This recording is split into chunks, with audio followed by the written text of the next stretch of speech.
Samsung S22 plus কত সুন্দর চকচকা একটি ফোন স্যামসাংয়ের।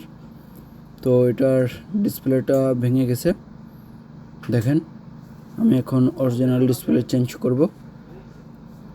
ডিসপ্লেগুলা খুব এক্সপেন্সিভ স্যামসাংয়ের, তো যারা এই ফোনগুলো ইউজ করেন খুব কেয়ারলি ইউজ করবেন স্যামসাংয়ের। যে দেখেন, আমি ব্যাক কাভারটা খুলে নিয়েছি খুব ভালোভাবে, কারণ এই ব্যাক কাভারগুলো গ্লাসের হয়, খুলতে 19-20 হলেই ভেঙে যাবে। তখন আবার মার্কেট থেকে কপি লাগাতে হবে, অরিজিনাল পাওয়া যায় না। তো এই যে দেখেন, আমি ফ্রেম সহ এটার ডিসপ্লে চেঞ্জ করব। গ্রিন কালারের কত সুন্দর একটি চকচকা ফোন। তো এই ফোনগুলো দেখতে যেরকম অসাধারণ, ইউজ করতেও অসাধারণ। যারা স্যামসাং S22 প্লাস ফোনগুলো ইউজ করছেন তারা অবশ্যই জানেন, সব কিছু মিলে অসাধারণ একটি ফোন স্যামসাংয়ের। তো এই যে দেখেন, ডিসপ্লে, ব্যাটারি, সিসি বোর্ড, সব কিছু, ক্যামেরা, সব কিছু একে একে খুলে নেব। খুলে আমি এটা নতুন একটি ডিসপ্লেতে, ফ্রেম সহ ডিসপ্লে, একটা ডিসপ্লেতে ফিটিং করব। ফ্রেম সহ ডিসপ্লে হবে।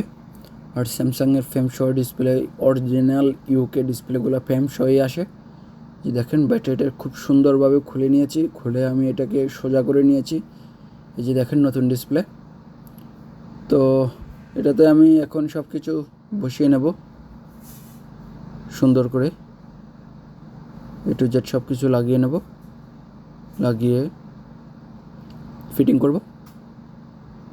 এই যে দেখেন, ভলিউম বাটন, পাওয়ার বাটন, কেবল যেটা আছে ওই কেবলগুলো পাওয়া যায় না নতুন ডিসপ্লেতে, এটাতে সেজন্য পুরাতনগুলাই লাগাইতে হয়। এই ফোনটাতে এর আগেও চেঞ্জ করছি সেম, কিন্তু অন্যগুলাতে সব কিছুই রেডিমেড আসে, এটাতে আসে না। একটু আটা দিয়ে দিলাম, ব্যাটারিটা যেহেতু লড়াছড়া না করে। হেয়ার স্পিকার বক্সটা বসিয়ে নেব, বসিয়ে স্ক্রু দেওয়া আছে, স্ক্রুগুলা লাগিয়ে নেব। যে ফ্রন্ট ক্যামেরা, খুব সুন্দর একটি ক্যামেরাটা বসিয়ে নেব সুন্দর করে। যে সিসি কেবল, এখন এটার উপর স্ক্রু আছে, স্ক্রুটা লাগিয়ে নেব। দেখতেছি ফুলা অ্যাকুরেট বসে নাই, সব কিছু ঠিক আছে, কেন বসে নাই, আবার বসিয়ে নেব। ঠিক আছে, এখন এবার স্ক্রুটা লাগিয়ে নেব, খুব সুন্দরভাবে লেগে গেল। দেখেন, এক এক করে সব কিছুই লাগিয়ে নেব, কানেক্টরগুলো ভালো করে ফিটিং করে নেব যেহেতু ডিসকানেক্ট না হয়। যে পাওয়ার বাটন কেবলটা লাগিয়ে ব্যাটারি কানেক্টরটা সবার শেষে দিয়ে দেব, দিয়ে এবার কভারগুলো লাগাবো। যে দেখেন, একবারে ইজি স্যামসাংয়ের ডিসপ্লে চেঞ্জ করা উইথ ফ্রেম।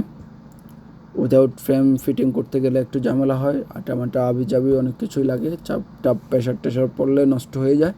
কিন্তু ফ্রেমওয়ালা ডিসপ্লে তার রিস্ক নেই, রিস্ক মুক্ত, সেজন্য সবাই লাগাতে পারে এই ডিসপ্লেগুলো। দেখেন, কিন্তু স্যামসাংয়ের মধ্যে ফার্স্ট দেখলাম যে অনেকগুলা স্ক্রু, যেটা আমার খুব বিরক্তিকর। ইতিমধ্যে আপনারা জেনে গেছেন বা বুঝে গেছেন আমার ভিডিও যারা দেখেন।